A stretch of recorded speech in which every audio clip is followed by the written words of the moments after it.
Nii nagu sai lubatud, teen ma teid täna paika, mis nii mõnelgi muusikasõbral põlved nõrgaks võtab. See on siin Lavintoni audiostuudio, see on tegelikult labor, kus sünnivad siis Audese maailmakuulsad kõlarid. Mille jaoks te olete Euroopa struktuurifondidest saanud raha kasutanud siin stuudios?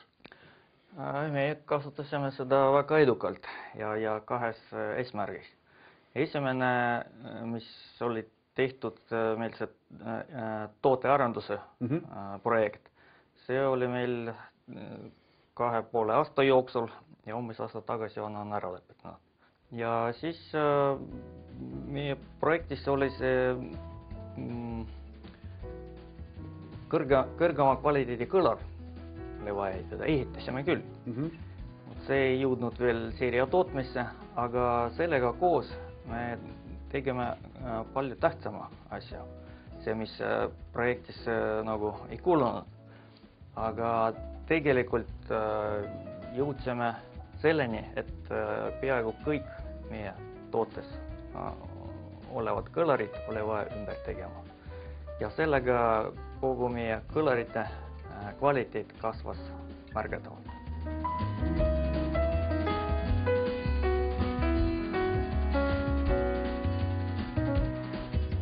No kuidas Lavintonis, kuidas siin käib parema kõlari loomine? Mismoodi te hakkate tegema ühte kõlarit, mis peaks hiljem kõiki melomaale, kõiki audiofiile jalust robama? Esimene staadium, see on idee.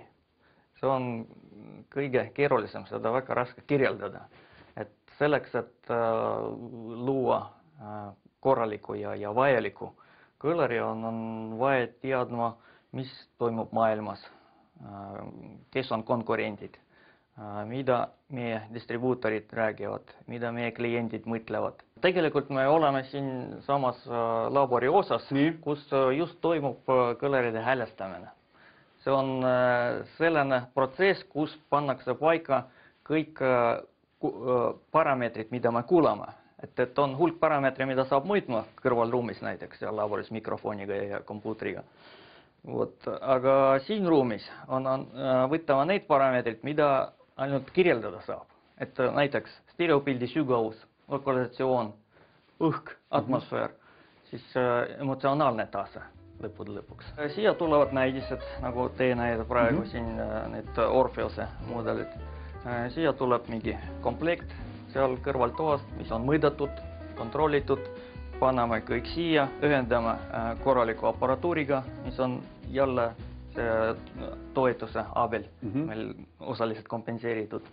Siis paneme siin spetsiaalse ruumi, kus segavad faktorid praktiliselt puuduvad. Ja siis hakkame kuulama. Ja siis seda, mida me kuulame, me analüüsime. Mis see on? Kas on see muusika või ei ole? On see rohkem muusika või vähem muusika? Missugused puudused siin on? Aga selle jaoks peab treenima oma kõrva, kas seda peab harjutama? Ja, on vaja treenida selle jaoks, et kindlasti võib-olla need nüansse välja võtta ja kindlasti peab treenima selle jaoks, et teha järeldusi, et mida on vaja muutma, mis ei ole korras. Kui palju on üle maailma Audese kõlareid mängimas väga head muusikat nendele, kes muusikat armastavad? Seda ma ei oska teile öelda. On palju juba. Jah, vist on.